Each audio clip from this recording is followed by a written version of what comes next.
It is early autumn 101 BC, and on a plain of Vercellae, thousands of bodies of Cimbri warriors lie in heaps as food for carrion and quarry for looters. At the campaign tent of the victorious Roman army and its Italian allies, the twin commanders Gaius Marius and Quintus Lutatius Catullus are busy dividing spoils and allotting decorations for duty and valor. Gaius Julius Caesar, Marius's brother-in-law, is given the honor of delivering news of the victory to Rome. Marius, a provincial himself from recently franchised Arpinum, rewards all of the Italian allies with citizenship to the Roman Republic, a highly controversial action to the patrician members of the Senate. Catullus, arch-patrician, meanwhile, is keen to tell all that it was he who took the lion's share of the fighting in the battle itself, showing off bloody spears marked with his insignia as proof that he killed more barbarians than any man there. On the periphery of these machinations stands Lucius Cornelius Sulla, who commanded the Roman cavalry on the right wing, ready to begin his own ascent to power. Sulla and Marius already have cracks in their relationship over who deserved the greatest acclaim for the victory in the African Jugurthine War. But Rome has had rivalries before. For centuries, the Republic's glory was built on its citizens for greatness, but these efforts ultimately worked toward building the strength of the Republic. Nothing in Marius and Sulla's rivalry indicates that it will be any different, and anyone who witnessed Rome's devastating victory in the Cimbrian War will attest that the Republic is stronger than ever. When Marius returns to Rome, he is in much the same position that Scipio Africanus occupied following his own victory at Zama a century earlier. Marius is simply too big to fit into Rome's ardently hierarchical institutions. Now 6 times consul and a military victor on a par with the greatest names in the Republic's history, there are many in the Senate and beyond who believe that he has had enough plaudits and offices, and it is time for him to move to the backbenches. His voice will still carry weight and respect, of course, but other men from great families are in need of appointments, and Marius has had his fair share. Marius himself, however, has no such intentions. He promised to reward the men that served him with land, and he will do so despite the opposition of the great men of the Senate. With this as his objective, in the aftermath of his and Catullus's shared triumphs in the city, he allies with Lucius Appius Saturninus, a tribune running for re-election. Saturninus pledges that he will pass Marius's land legislation in return for support of his policies of legal and welfare reform. Marius, still serving out the 6th of the 7 consulships that a fortune teller had told him he would win in life, takes the terms and agrees to assist Saturninus along with a praetor, Gaius Servilius Glaucia. This triumvirate of sorts succeeds in having Saturninus re-elected, but the campaign is marred by assassination and intimidation. Marius gets what he wants when Saturninus introduces a replica of the law used for settling his veterans of the war in Africa, and now Italian lands will be used for settling those who recently fought the campaigns and battles with the Cimbri. The inclusion of Italian veterans into this settlement loses Marius's triumvirate the support of the greater part of the Roman mob, however. The next year's elections see Glaucia attempting to run for consul, but his and Saturninus's underhand tactics devolve into outright assassination of political opponents. Their competitor Gaius Memmius is lynched by a mob on election day, throwing the entire process of the Republic's most cherished institutions into chaos. Saturninus and Glaucia hold themselves up in the capital and settle down to a siege. Marius, their former ally, now completely forswears them and comes to the patricians' side. He takes command of the city forces sent to arrest the fugitives, and with his usual forensic approach to battle, he has his men surround and seal the capital, and then cut all of the water pipes to the main precinct at its crest. Saturninus, Glaucia, and their adherents surrender in short order. Marius has the two leaders locked into the Curia Hostilia, the sacred meeting place of the Senate, thinking that such august premises will forestall both attacks and attempts to free the prisoners. In the event, the outcome is one that few people could have imagined. Supporters and members of the patrician order climb onto the roof of the Senate House and make a hole in the ceiling through which they can view the captives. Next, they begin throwing roof tiles down on the hapless firebrands, who have no means of shelter or escape. Saturninus and Glaucia are killed, and the floor of the Senate runs red with blood. In the aftermath, while the Republic avoids the mess that would have resulted from a treason trial, Marius loses credit with both sides, and he goes into voluntary but effective exile to the east, once more mirroring the fate of Scipio Africanus. Sulla, meanwhile, has a slow start to his political career. In spite of his fame as the man who captured Jugurtha, he fails to win election for the praetorship in 99 BC, possibly as a result of the fact that his old commander and friend Marius does not lend him support. Dismissing the setback, Sulla runs again the next year and pledges that he will hold lavish games in the event of his election. He wins the praetorship, and his journey on the Cursus Honorum has begun. His games include the then unheard-of number of 100 lions, who are put on display and pitched against Numidian hunters for the entertainment of the city. From his praetorship, Sulla is entrusted in 96 BC with the governorship of Cilicia, the territory only recently claimed for the Republic by Marcus Antonius in southern Anatolia. Long a haven for pirates, Sulla is seen as a man who can manage and dominate in equal measure, taking the fight to the pirates and educating them in the reality that there is no stronger force than Rome.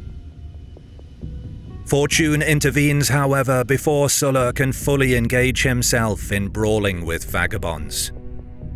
Mithridates, the ambitious and dangerous king of Pontus, has defeated and expelled Ariobarzan, the king of Cappadocia, a Roman ally, and Sulla's new mission is to correct this state of affairs.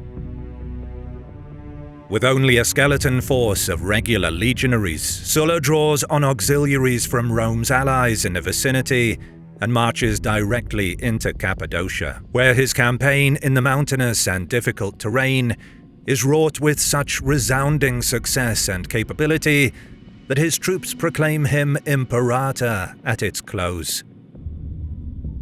Ariobarzan is re-established as king, and a strong message of Rome's strength is sent to recalcitrant monarchs like Mithridates and Tigranes of Armenia.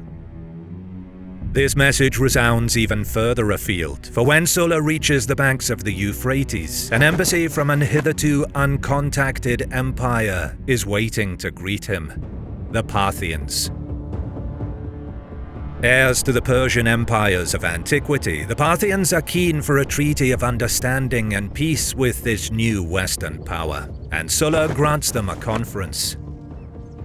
In the course of the talks, he places himself at the center, putting the Parthian ambassador in the same rank as the lowly king of Cappadocia. The treaty is concluded and sent to the Senate for ratification, but the Parthian Shahanshah would have his ambassador put to death for allowing such humiliation at the talks. Thus, Sulla begins what will be 700 years of Roman-Persian rivalry with a characteristic act of psychological one-upmanship.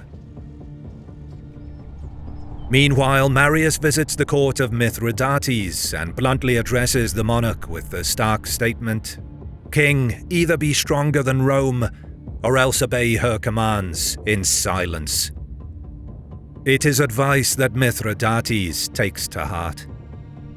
With the actions of Marius and Sulla, Rome may appear to be in an unassailable position, but this notion is challenged in the harshest manner imaginable at the close of the decade. Across Italy, rebellions break out in 91 BC, between cities and regions unhappy at Roman hegemony and the continued lack of improved access to the benefits of Roman citizenship, as well as the terrible losses their populations have suffered fighting Roman wars. The chief tribes fighting against Rome are the Marsi, Samnites, and Lucanians, old rivals of the Republic from its early days. Marius and Sulla, now back in Rome, both take command roles under the serving consuls. Sulla operates in the southern theatre, while Marius goes to the north. But Marius rises to full command following the death of the consul Publius Rutilius Lupus at the Battle of the Tolenus River. Marius is commended for his actions in what is otherwise a defeat for the Republic. He and Sulla work together once more when they combine forces to break rebel hosts at the Fucina Lake. However, Marius is criticized in the aftermath for apparent lethargy and an unwillingness to destroy opponents, as he did against the Teutones and Cimbri. He does not follow up victories and seems content to sit out the war, waiting for negotiations to settle matters. Likely, Marius is following the same pattern as he used in Gaul, where he waited for several campaign seasons until his forces and terrain were so perfectly aligned that victory was inevitable. But there are many now who believe that Marius's sympathies do not lie with the interests of Rome's great men, but instead with the Italian provincials of his ancestry. Sulla, meanwhile, is given his own army after the death of consul Lucius Porcius Cato, and embarks on a string of victories in 89 BC. Pompeii, Stabiae, Iuclanum, Isernia, Boiano, all fall, and Sulla begins to utterly eclipse his old commander, Marius.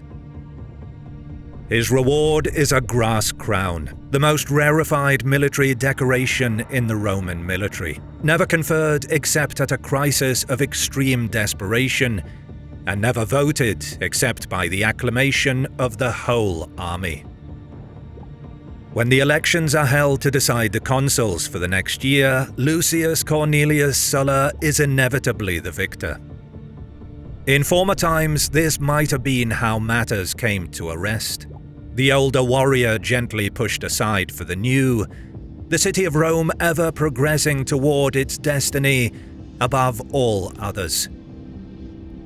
But in far-off Asia, the Republic's wealthiest province, King Mithridates of Pontus has built up his strength just as Marius told him, and he launches a spectacular and bloodthirsty assault on the Romans.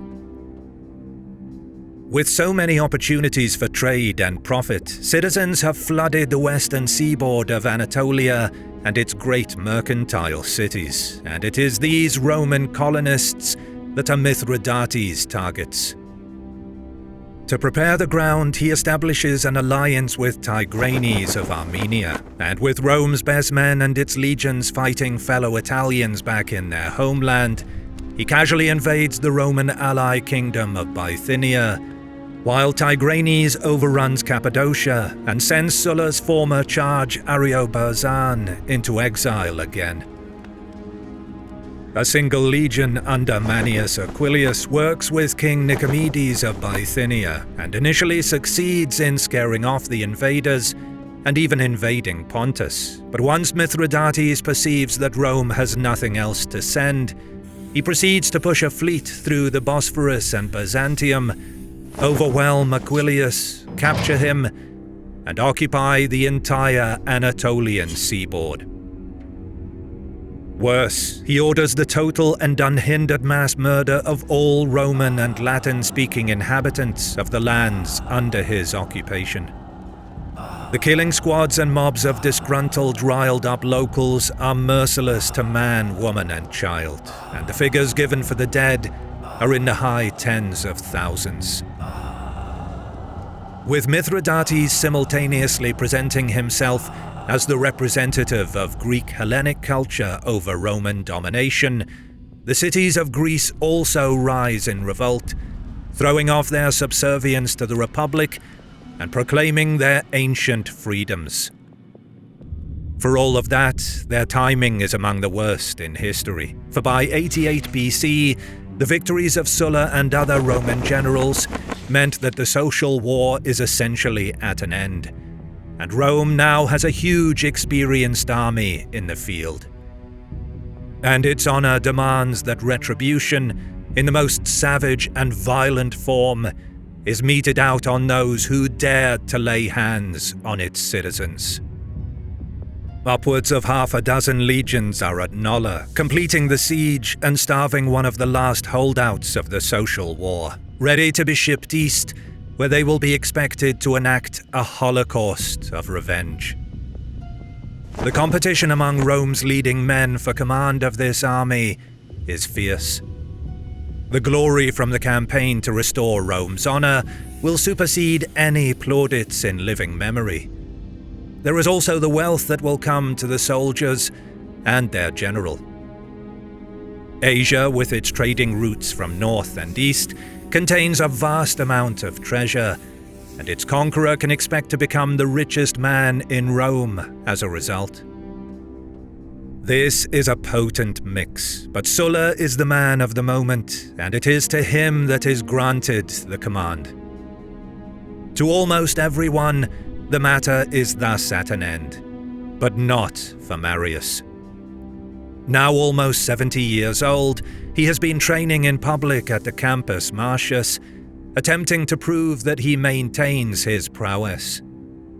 Unable to allow Sulla to take this ultimate accolade, he forms another questionable political alliance with the tribune Publius Sulpicius. Sulpicius wishes not only to enfranchise Italians into the citizenship of Rome, but even place them among the voting tribes of Rome itself, a step too far for the arch-patrician Sulla and his co-consul Quintus Pompeius Rufus, who is actually a close relative of Sulla's through the marriage of their respective son and daughter. They block Sulpicius's legislation, but Marius pledges to support it so long as Sulpicius agrees to have Sulla's military command transferred to him. Thus, the two effective revolutionaries march into the city at the head of a body that consists of hundreds of equestrians and thousands of plebs to force through their legislation. When Sulla and Rufus attempt to legally block it once more, Sulpicius incites his followers to attack, and Rufus's son is killed in the ensuing violence. Completely outnumbered by this mob and effectively defenseless, Sulla flees, finding shelter in Marius's house, an indescribable humiliation. Marius intercedes and saves Sulla's life, letting him leave to finish off the siege at Nola. But as soon as he has escaped the city, Marius and Sulpicius enact their bill, and Sulpicius uses his tribunate powers to name Marius commander of the expedition to the east. This is a highly unorthodox break with the established precedents and customs of the Republic's Mos Maiorum, the order on which rests the foundations and stability of the state. Marius holds no serving public office, and new military commands are supposed to be assigned to serving consuls. Sulla is with his army at Nola when he hears the news of his removal. Already, Marius's legate is on his way from Rome to take over his post. It is a moment of supreme decision. Do nothing, and Sulla's career and possibly even his life will be over. Fight, that is, lead a Roman army against Rome for the first time in its 400 years as a republic, and he will likely die also. But there is a chance he may win. Sulla tells his soldiers that they have lost the Eastern campaign, and Marius will likely recruit his own army to fight the war against Mithridates. This lights the fuse, and when Marius's representatives arrive, they are stoned to death by the legionaries. Sulla then gives orders to march on Rome. All of Sulla's senior officers except one desert him, unwilling to take part in such a sacrilege. Marius musters what forces he can in the city, but they are improvised and slapdash, no match for hardened legionaries in their organized units with a command structure. The Senate sends a delegation to interrogate Sulla, but he brushes them aside and moves into the city, Marius's mobs making no dent. Marius himself, along with his son and some others, manages to escape to Africa, and Sulla takes over the reins of government. Sulpicius is killed in the tumult. With his command returned, Sulla has it fixed that Marius and his main conspirators are banished, and then he holds elections and embarks on his eastern campaign. His departure is a haphazard affair. Already his political enemies are issuing warrants and summons for his indictment, and one of the newly elected consuls for 87 BC, Lucius Cornelius Cinna, is an inveterate and vocal enemy of Sulla. Sulla has him and his fellow consul, Gnaeus Octavius, make oaths that they will not alter the new laws in his absence, but no sooner has Sulla taken ship to the east that Cinna takes command of the remaining units at Nola and begins plans for his own march on Rome. Worse for Rome and the Republic, Marius returns from Africa, demented with rage and thirst for vengeance. In complete contrast to the chaos and murder now engulfing Rome, Sulla's campaign in the east is a complete triumph. First, he decamps to Greece and puts Athens to the siege. The Athenian democracy has been refounded, Sulla is informed by its delegates. Its leader Ariston stands on the walls and shouts poems mocking Sulla's appearance. With 5 crack legions digging trenches and launching boulders at their defences, the embassy attempts to speak of their city's contribution to drama, philosophy, and the defeat of the Persians. Sulla waves his hand and tells them that Rome has no interest in ancient history. To prove the truth of this, the legions cut down the tree groves of Socrates, Plato, and Aristotle, and use them to construct their siege engines. When the walls are breached, the sack is without mercy or measure. All of the city, including the Acropolis, is plundered of art and riches. Thousands die on the end of a legionary pilum or gladius. Sulla stops short of burning the city to the ground for its insolence, but following his departure, Athens will never rise again. Marching north, he moves directly for the armies Mithridates has sent to Greece. But he does not hurry so much that he misses the opportunity to plunder both Delphi and Olympia. Rome's forces in Macedonia have managed to hold the province against the armies that Mithridates has sent by land over the Hellespont, as well as by sea. Sulla entrusts his very able quaestor, Lucius Licinius Lucullus, with travelling the Greek ports and raising a fleet, which he does very ably, raising strong forces from Rhodes, and they use this to blockade Mithridates from landing reinforcements or further hosts into the territory. At Chaeronea, immediately after the sack of Athens, Sulla's legions meet for the first time with Mithridates' armies. Commanded by his general Archelaus, the Pontic force contains almost 100 scythed chariots, which appear to the Romans as something from the Trojan War.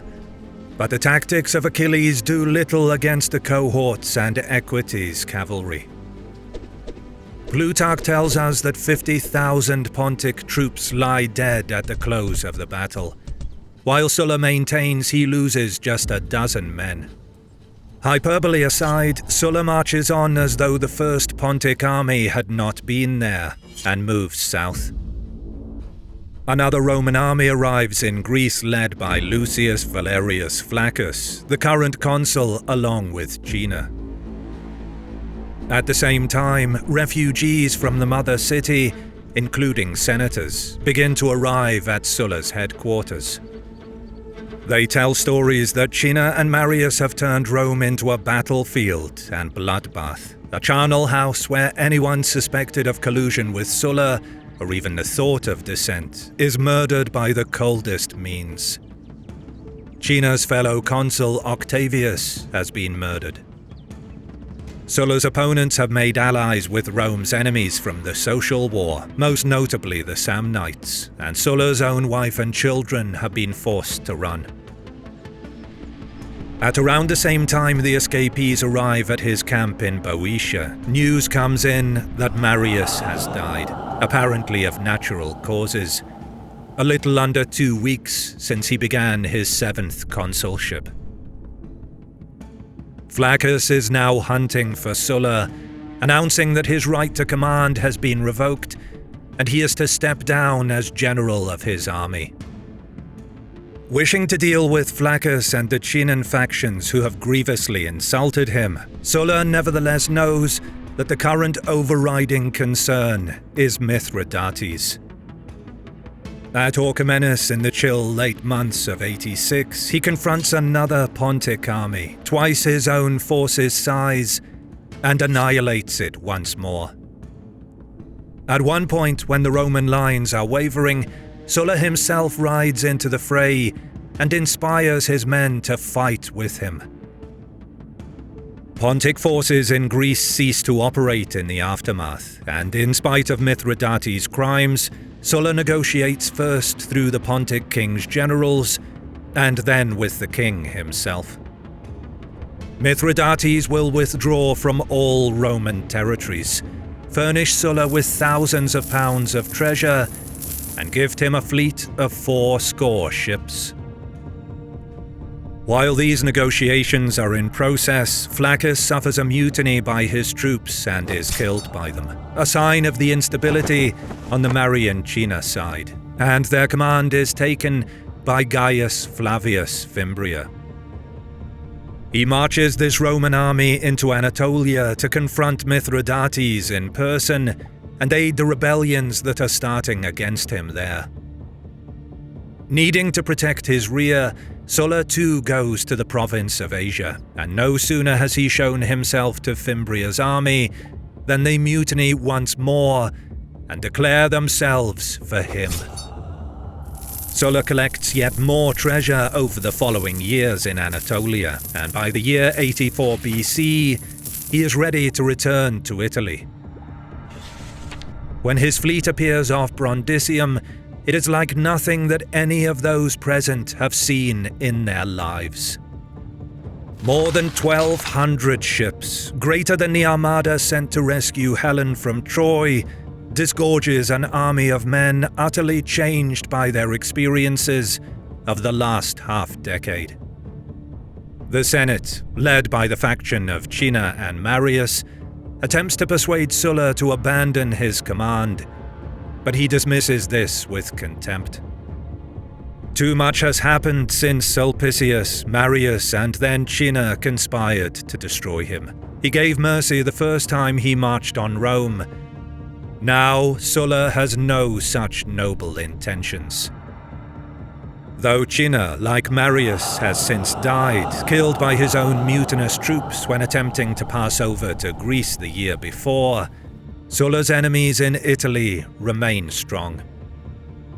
In Cinna and Marius's place are Gnaeus Papirius Carbo, Cinna's consular colleague for 85 BC, and now acting as a proconsul of sorts, along with Gaius Marius the Younger, Marius's heir and quite capable in his own right.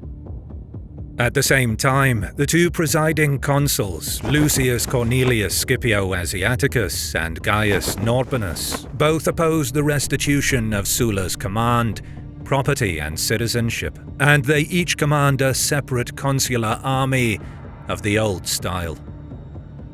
The anti-Sullan side have had 5 years to prepare for the renegade's return, and along with the resources of Italy and its tribes, they also have access to the wealth of Roman holdings in Spain and Africa.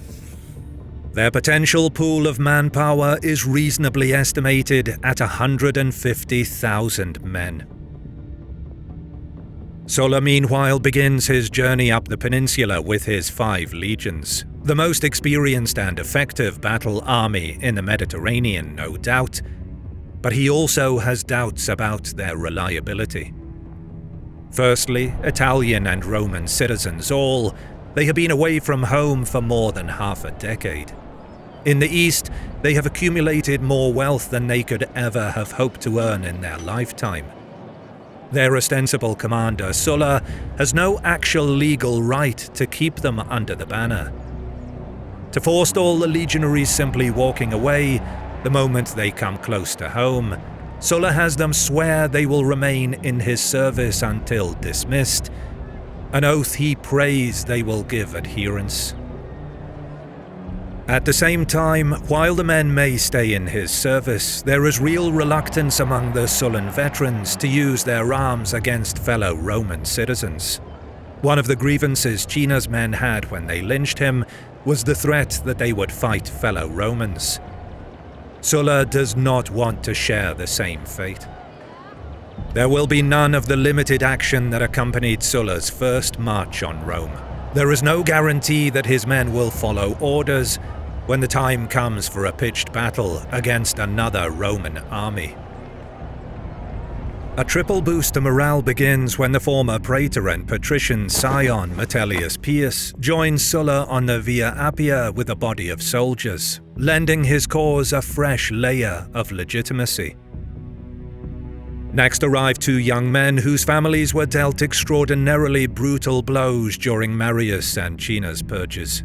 Gnaeus Pompey and Marcus Licinius Crassus have both lost their fathers to the Marian factions, and each has vowed revenge. Both have raised a legion on their own initiative, and now bring them to Sulla, who predicts a bright future for both.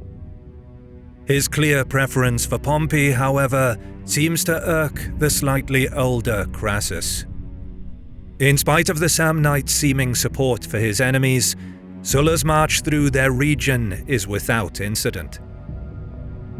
Knowing that Scipio Asiaticus and Norbanus await him in Campania, blocking the 2 roads that can be taken to Rome, Sulla comes off the Via Appia at Caudium and then moves to Saticula and on to Calatia.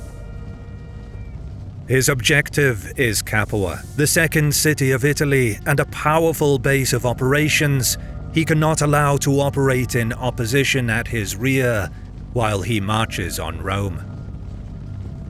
Approaching the metropolis, his army scale Mount Tifata, and coming over the crest, they spy a sight that none wish to see on this march.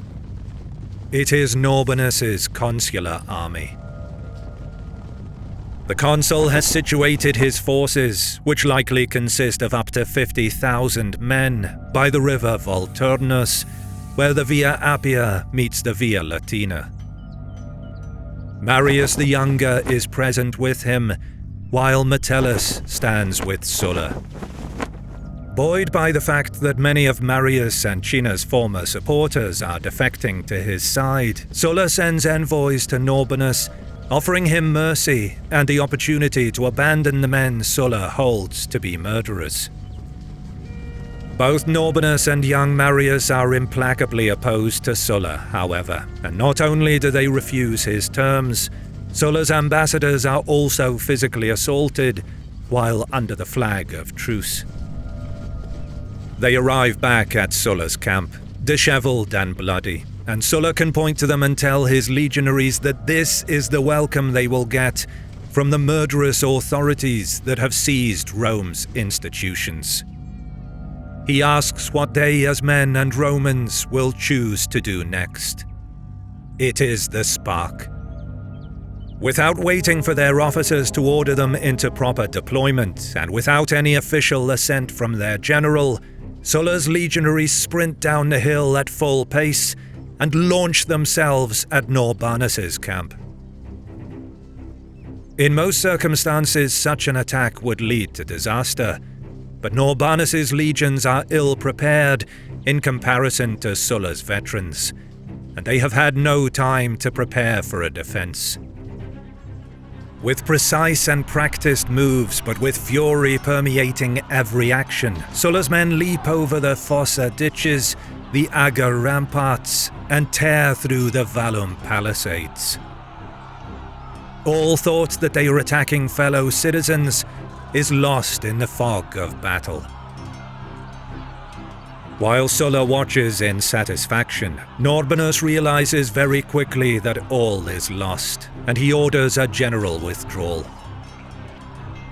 This is carried out relatively successfully, but by the time the last remnants of the anti-Sullans are rushing along the road to Capua, harried all the while by the veterans, fully 7,000 of Norbanus's legionaries lie dead in their wake. Sulla will later give the extraordinary and shameless figure of 70 for his own casualties. Whatever the true number, it is most certainly lighter than that of his opponents. Sulla continues toward Capua, and with his army now tasting victory once more, he is adamant that his campaign has only begun. It is Rome's first true civil war. For those still with a mind to the sacred, a line has been crossed at Tifata, a line that will not allow those passing any semblance of return. Roman has killed Roman on the field of battle, offering the souls of their fellow citizens to Mars, and it is clear that the city without equal in the history of the world will never be the same again. In the shadow of Mount Tifata, the weak winter sun glints off the armor of lifeless soldiers on this November morning, 83 BC. Thousands of Roman legionaries line the mist-shrouded banks of the Volturnus River near Mount Tifata, not far from the gates of Rome itself. The ghastly sight is the result of the victor, Lucius Cornelius Sulla. He surveys the scene and gives thanks to fortune that his men have kept their faith to him. Until this point, he had no certainty that they would obey orders and draw their swords on fellow citizen legionaries. But now he knows the full scope of their and his potential. If he continues to lead his armies with ability and bravery, the gods will deliver Rome to him. But as dedicated as his men are to his name, and the rewards his favorability with the gods will bestow on them, massive obstacles to their success, and indeed their very survival, still remain. Large parts of Italy are steadfastly against Sulla, while at the same time there is another consular army, at least as large, if not greater in numbers than Sulla's own force. While his men have passed this first test at Tifata, there is no assurance they can catch lightning from the sky a second time.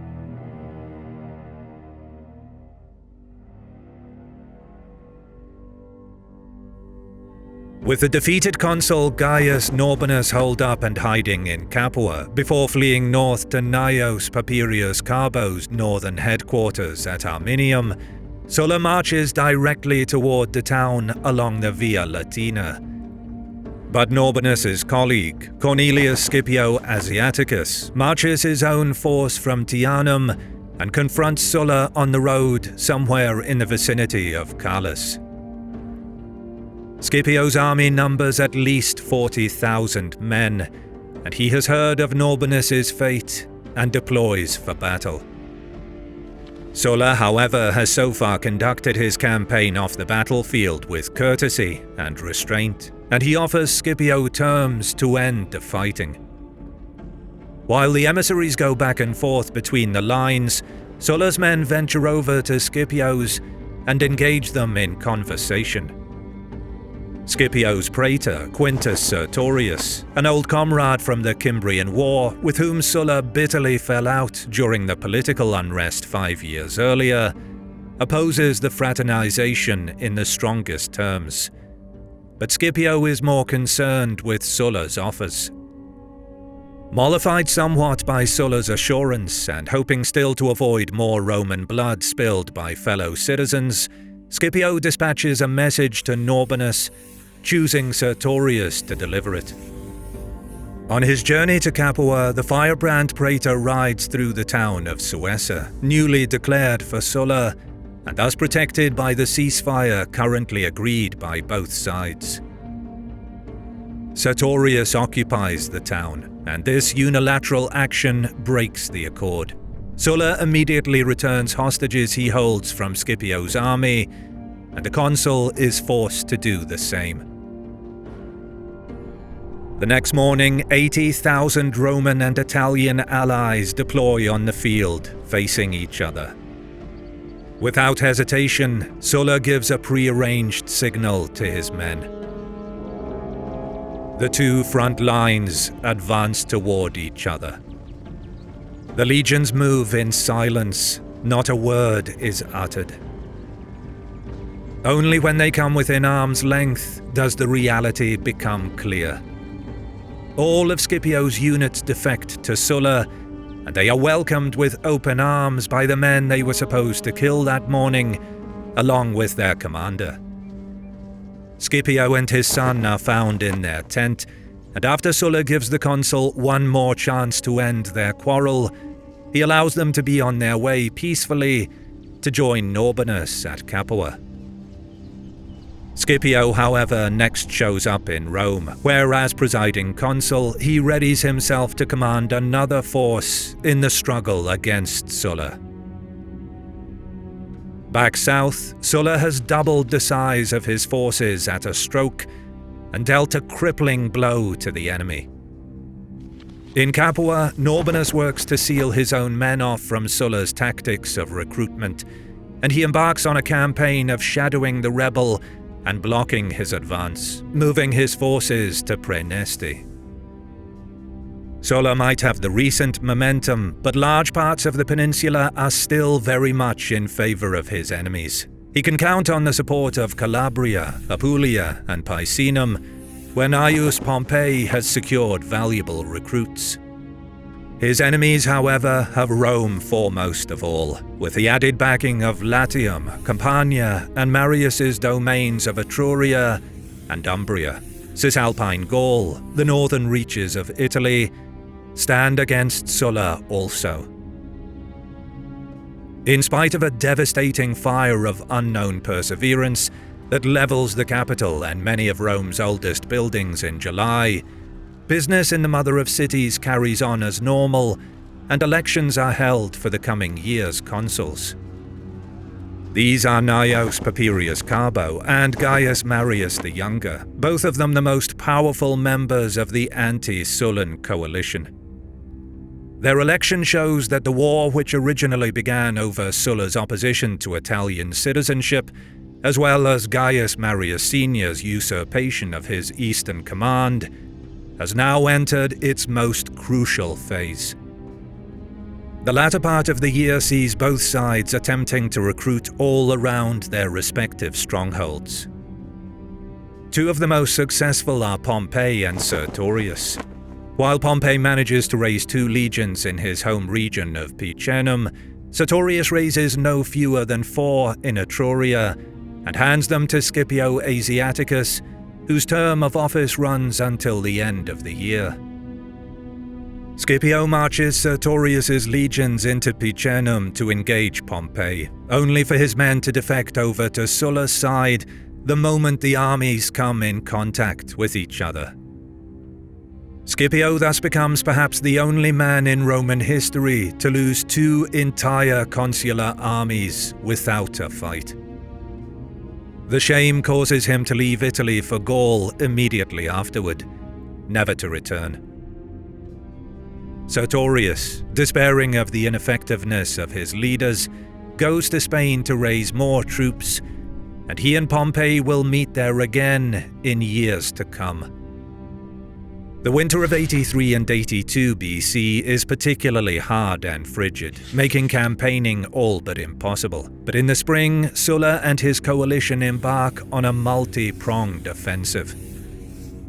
Quintus Caecilius Metellus Pius, a powerful ally of Sulla's with proconsular imperium, leads an army up the eastern coast road in a drive to the north along with Pompey. Sulla takes the western road and attempts to lead his army toward Rome. To counter these offensives, Carbo goes north into Cisalpine Gaul to defend it against Metellus and Pompey, while Marius the Younger moves south with 8 legions to confront Sulla in a decisive encounter. Italy braces for a year of warfare that could upend the entire republic. The first clash comes when Metellus is met at the river Aesius by Carbo's praetor, Gaius Carinus. There seems to be no hesitation in this instance about citizen fighting citizen. That time has passed. The two armies fight for 6 hours before Carinus' force breaks and Metellus is able to press on in pursuit. Carbo next moves to stop Metellus, and he is able to form such an effective redoubt that the Sullan advance is stopped, and Carbo is even able to blockade and besiege Metellus. Meanwhile, on the opposite side of the peninsula, Marius has moved at pace to meet Sulla in the field before he can reach Praeneste, and the two armies come within sight of each other as Sulla's host moves out from the town of Setia. The Sullan host is separated between the main army and another contingent under Gnaeus Cornelius Dolabella some distance away, which Marius has cut off from Sulla by sealing the roads in the area. Despite sorties to clear the path and bring the two parties together, Marius' troops hold firm, and the dissatisfaction of the Sullans grows when a cruel April rain shower begins to lash down. Sulla's lieutenants point out to him that the men not in the front line are now lying on their shields to rest after the march and fighting throughout the day, and it would be better to repose for the night and begin again on the dawn. Reluctantly, Sulla accedes, and his legionaries begin to pitch their camp. This activity is spotted on the far side of the line, and Marius believes that he has been gifted an opportunity. Riding forth at the head of his cavalry, and with the legionaries moving in support, he unleashes an attack on Sulla's distracted lines. The Sullans, seeing this breach of decorum, Romans attacking fellow citizens when they are armed only with spades and picks, become enraged and form up their lines, grasping javelins to launch into the oncoming Marian line. Even though the day is late and the weather atrocious, both armies are soon fully engaged, tens of thousands of men on each side. The two forces fight at close quarters, and such is the fury of Sulla, who is in the thick of the action alongside his men, that Marius' legionaries quickly lose their nerve and begin falling back. Seeing that Marius' left wing in particular is in danger of total collapse, 5 cohorts of infantry and 2 cavalry squadrons surrender and apparently offer their arms to Sulla on the field. Marius' entire line thus collapses, and his remaining forces break and run. Once more, as at Tifata, the Sullans pursue them, inflamed with a righteous fury. Marius is pursued all the way to the gates of Praeneste, where the townspeople have allowed the first of the fleeing army inside, but have since closed the gates. Marius is hoisted over the walls by way of a rope tied around his waist, but thousands of his men are stranded below the walls. From the parapet, he is forced to watch as the Sullans arrive and begin a general slaughter, before eventually allowing surrender of a few survivors. Sulla's anger is still not sated, however, and he separates the Samnites, who are not citizens, from the Romans, and then has them executed in full view of their countrymen and allies on the walls. The figures given for the dead are 15 to 25,000 on Marius's side, to just a few hundred Sullans. Characteristically, Sulla later claims that he barely lost 24 men. Nevertheless, the only issue that matters is that the anti-Sullans have lost their southern army, and thus the entire theatre of operations. Sulla is free to leave a force to besiege Praeneste, and moves off to a much greater objective: Rome. When he arrives at his home city, Sulla is informed that the departing army have executed any moderate or neutral senator out of spite prior to his appearance. A holy sacrilege, they were lured to the Senate house and murdered there, the tiles running red with their blood. Nevertheless, Sulla refrains from any such outrages when he takes possession of the city. Already he is earning the epithet that many are beginning to use to describe him: no better friend and no worse enemy. Sulla pauses at Rome only to have his outlaw status rescinded and his legal offices confirmed, not even stepping foot within its precincts, as to do so would nullify his proconsular status. Then he moves on to the north, where he still has enemies in possession of forces numbering in the tens, if not hundreds of thousands. Sulla's forces are now moving in 3 distinct columns, each of them an independent field army. It is with this approach that Sulla hopes to flush out Carbo and the remaining anti-Sullan elements. Sulla himself takes the western route by the Via Cassia, while Pompey and Crassus are moving through Umbria on the Via Flaminia. Metellus, meanwhile, remains on the eastern side. Actions come thick and fast now. Sulla's forces operate on such a wide plain that he meets elements of Carbo's army at the river Clanis, and again at Saturnia, breaking past them on both occasions. Sulla marches straight at Carbo's main force at Clusium, hoping to bring the inter-Roman conflict to a halt once and for all. But in spite of a day-long effort, his legions are unable to break through Carbo's defences. And by the time dawn breaks the next day, Sulla has staged a withdrawal, the first real check he has suffered since landing at Brundisium the year before. Meanwhile, Pompey and Crassus are confronted by Gnaeus Carinus, but they manage to wrest a victory for the Sullan cause at Spoletium, and then besiege the enemy commander inside the town. Carbo, with a burst of optimism following his defeat of Sulla, and still with a very strong force of the most committed believers, dispatches a contingent to relieve his legate, but while they are en route, Pompey launches an ambush, effectively wiping out the relief force. Undeterred, Carbo tries again, this time in greater numbers, and aiming his forces for Praeneste and the relief of Marius the Younger. If the southern theatre can be reopened, then Sulla's current tactical retreat may turn into a full-blown panic.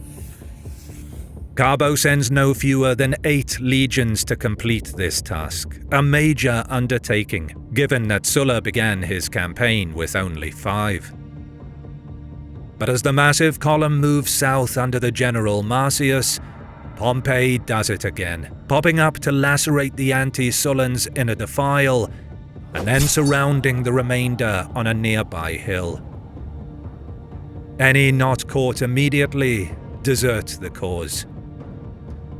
It is a catastrophe for Carbo and his allies. 8 legions, the same number as had been lost to Hannibal at Cannae, and almost 30% of the entire force of what will be Augustus's standing army, are gone at a stroke.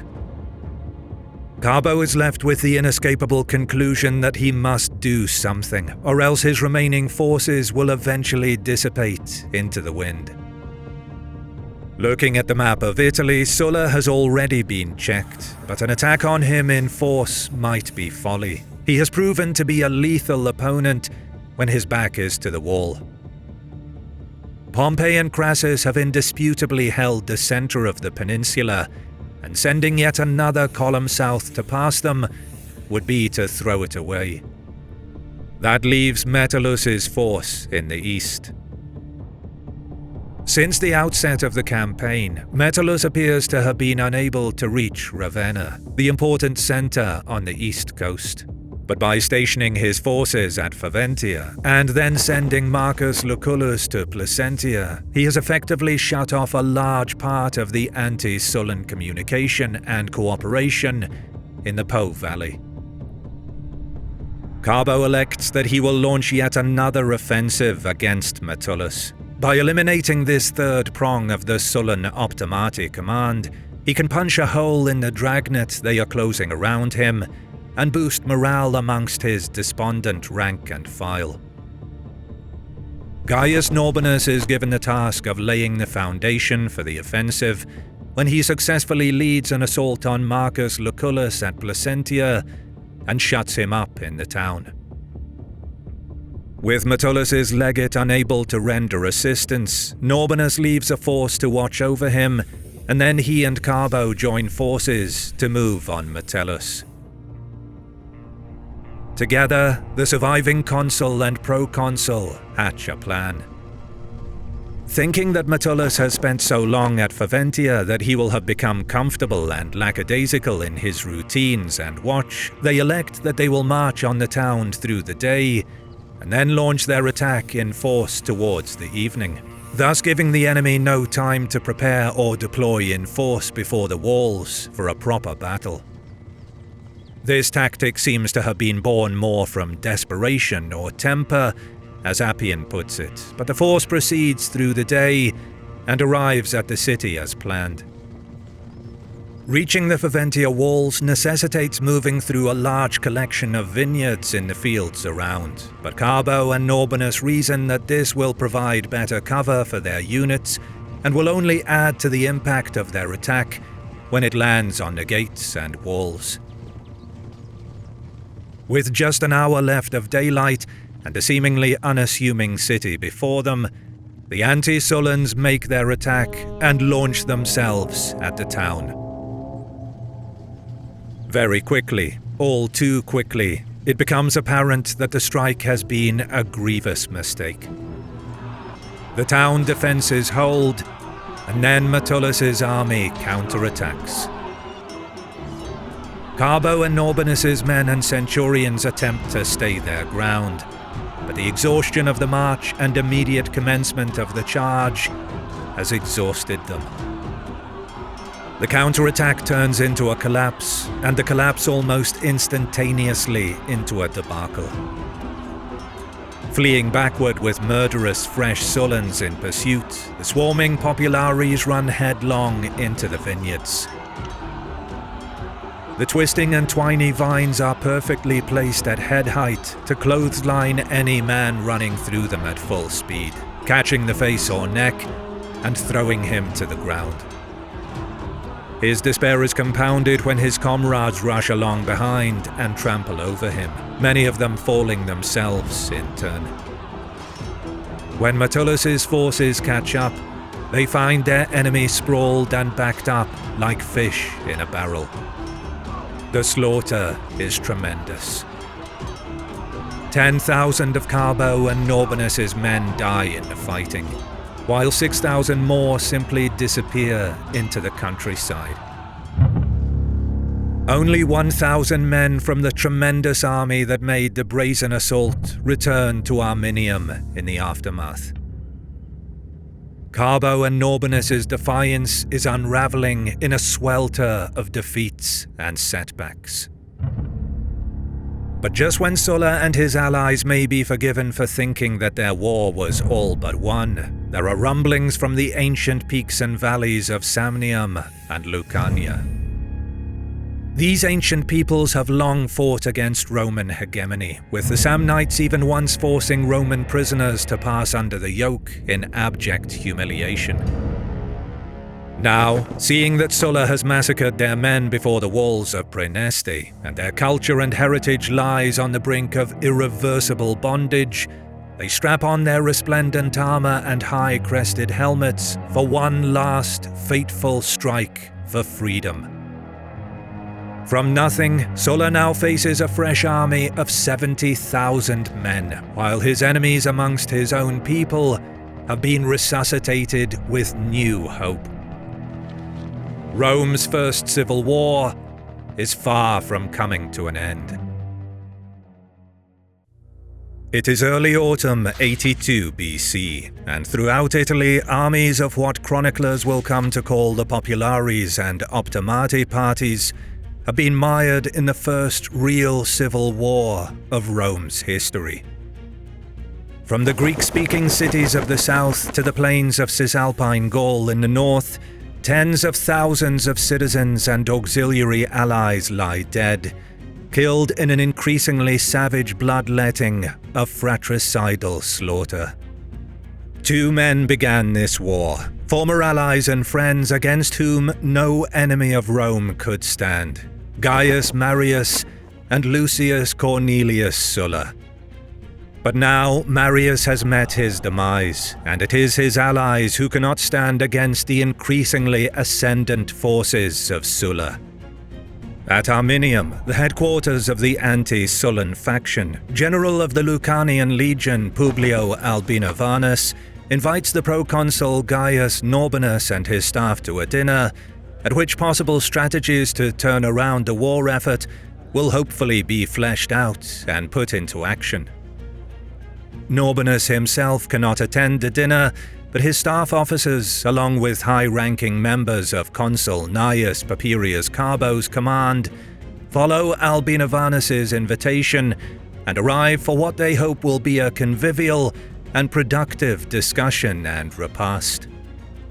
The dinner, however, turns into a scene of horror, for no sooner have the anti-Sullan officers taken their seats than knives and blades are brandished, and every single one is cut down and killed in cold blood.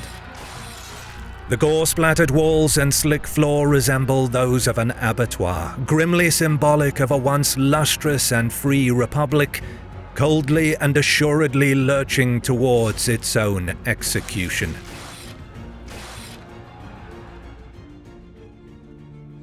For Sulla, the Arminium massacre is nothing of the sort, for it is his firm belief that his war is lancing and cauterizing the wound caused by Marius's megalomaniacal lust for power. The conflict began, after all, when Sulla was legally and legitimately awarded the command of the Eastern Army, following his success in the social war against the rebelling Italian subject cities of Rome. Marius and his allies, unable to either let go of power and willing to break all respectable conventions of the Roman state, underhandedly stole his position and placed non-Roman Italians on the citizen roll to guarantee electoral success. Sulla insists that his entire campaign has been to restore what was always rightfully his, along with the true path of the Roman state and its mos maiorum tradition of precedent and custom. With the eradication of the majority of Carbo and Norbanus's high command, and the subsequent handover of Arminium with its massive stockpiles of supplies and treasure, Norbanus himself flees and manages to catch ship to Rhodes in Greece. At around the same time, word filters to Sulla that two legions under Marcus Terentius Varro Lucullus have overcome a much larger force under Lucius Quintius at Fidensia, creating 18,000 casualties for the enemy in a battle where an autumn wind at the outset had blown flowers from nearby onto the Sullan troops, making it appear they were crowned with garlands. The war in the north is largely over as a result, though Carbo remains at large and dangerous.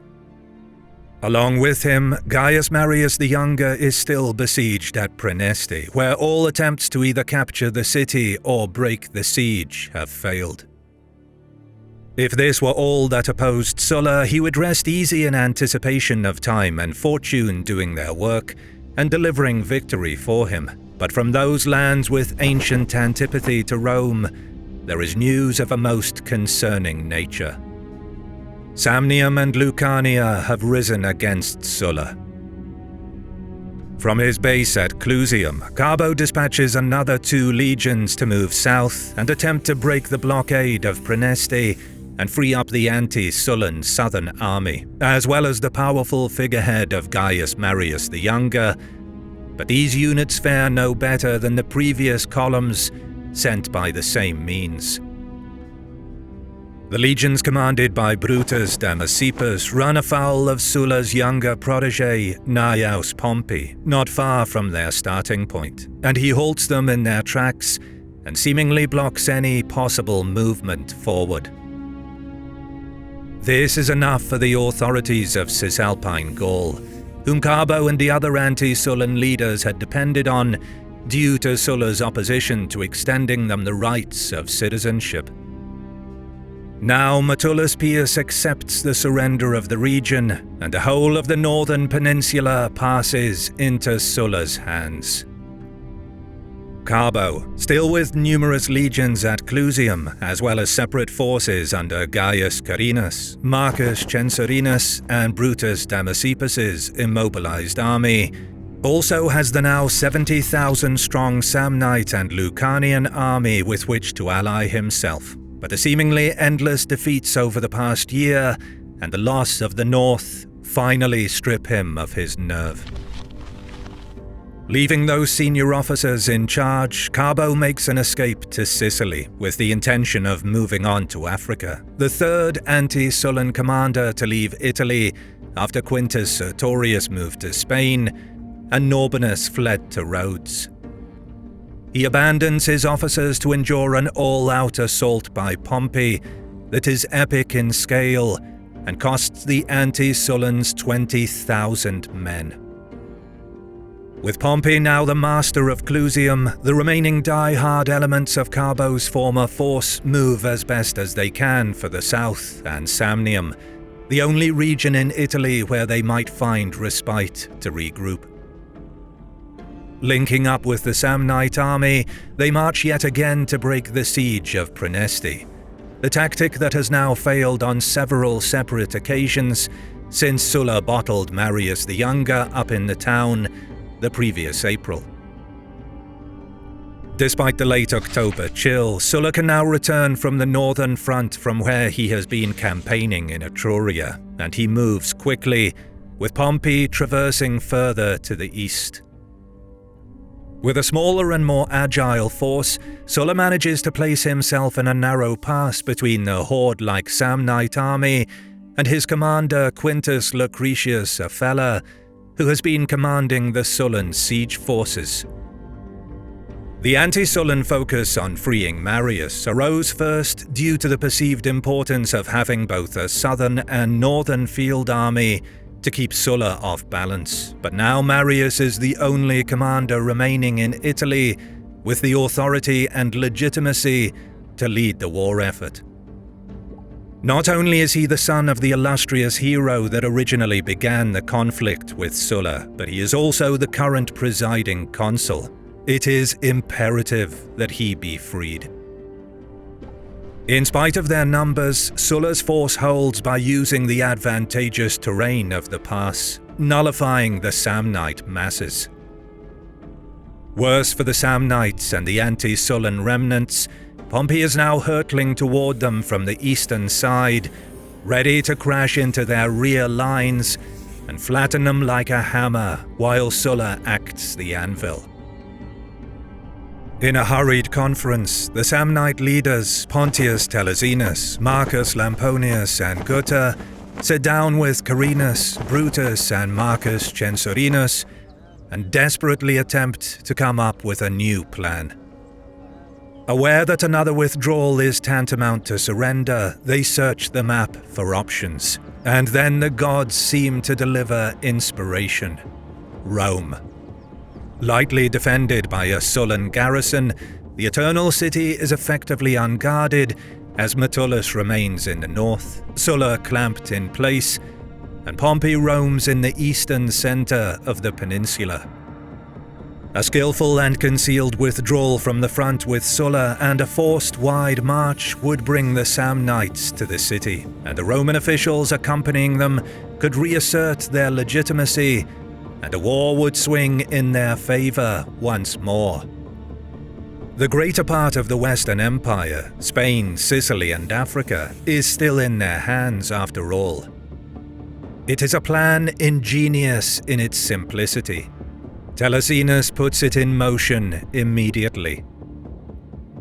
Tens of thousands of Samnites march in the night, stealing a day on Sulla, who must wait to extricate himself from his bastion, and then ascertain the enemy's new objective. It is not long in revealing itself to him. With no other major army close by or capable of intercepting the Samnites, Sulla puts his own veterans to a forced march, the fate of their home city resting on their success. The Samnites have thus far conducted their campaign with a vicious practice of plunder and burning, born of resentment at decades of subservience and violent Roman oppression. Now, fortune seems to have put the fate of the city that plagues them in their vengeful hands. Their army appears before Rome's walls like a teeming mass of monsters, their companies covering the horizon from end to end. This is the most dangerous moment for Rome since the slaughter of Cannae, almost a century and a half past. Romans have long thought themselves unassailable. Even the disaster of the Arausio a generation ago took place in Gaul, and not in Italy. Now, the people who conquered the entire Mediterranean look on from the Servian Wall, as their most ancient enemy forms into battle lines just a mile from their homes.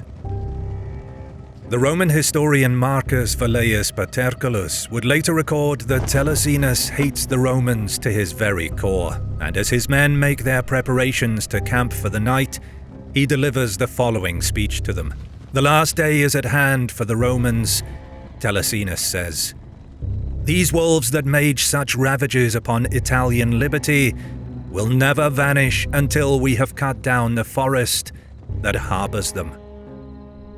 But the Romans, the descendants of wolves as Telesinus correctly points out, are not conquered yet, and when the Samnites have settled for the night near the Collina Gate, a party of citizens and soldiers slip out in the dark and launches a mounted sortie on the invaders.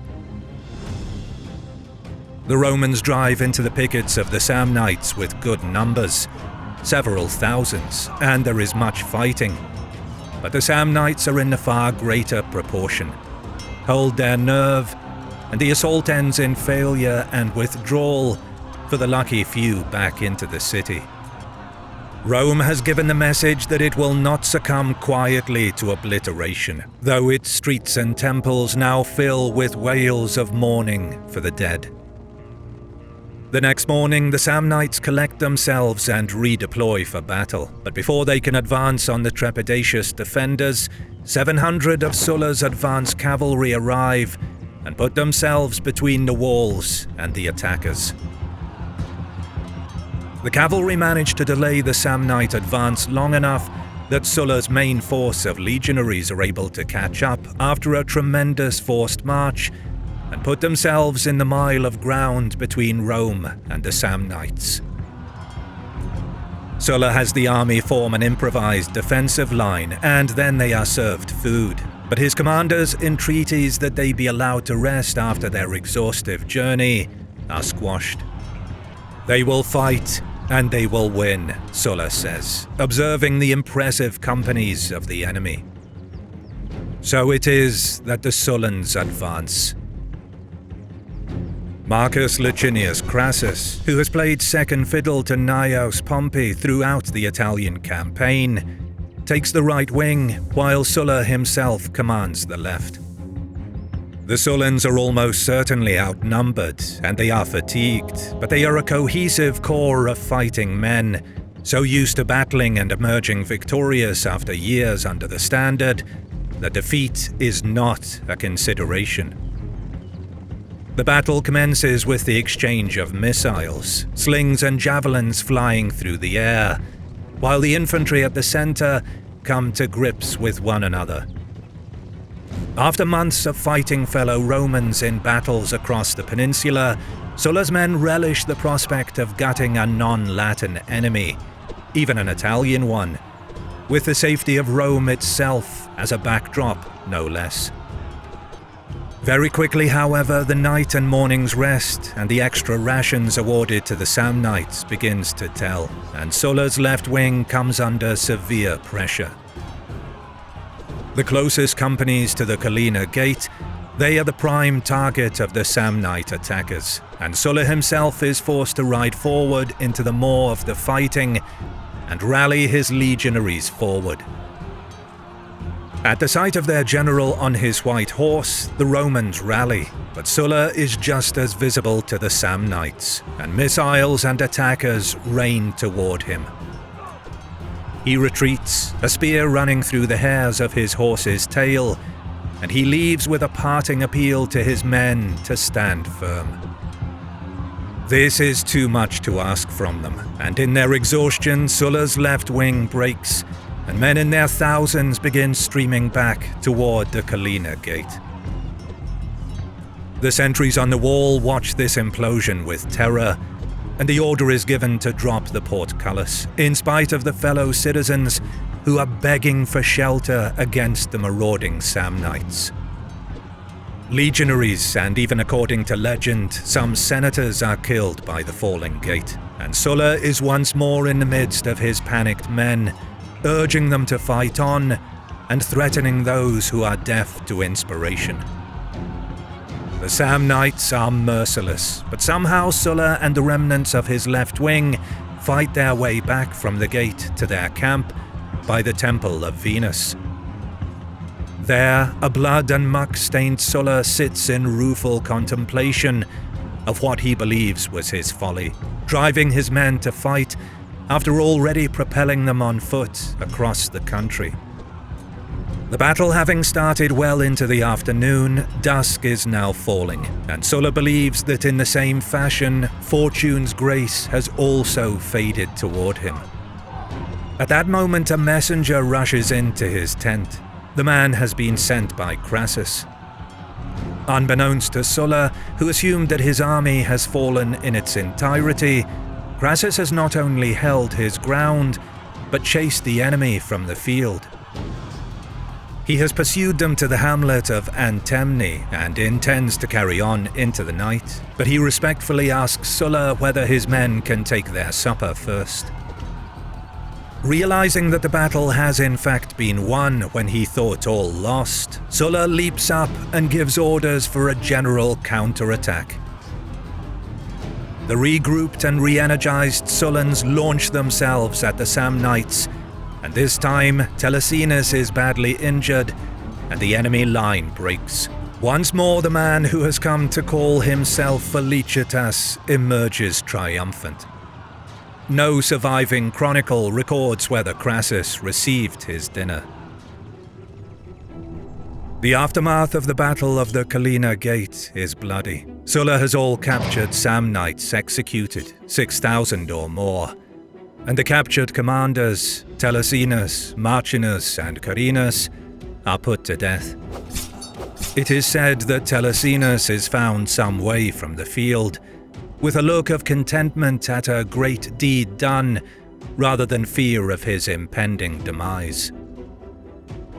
Unimpressed, Sulla has his head put on a spear with the others, and then sends them to be presented to Marius the Younger at Praeneste.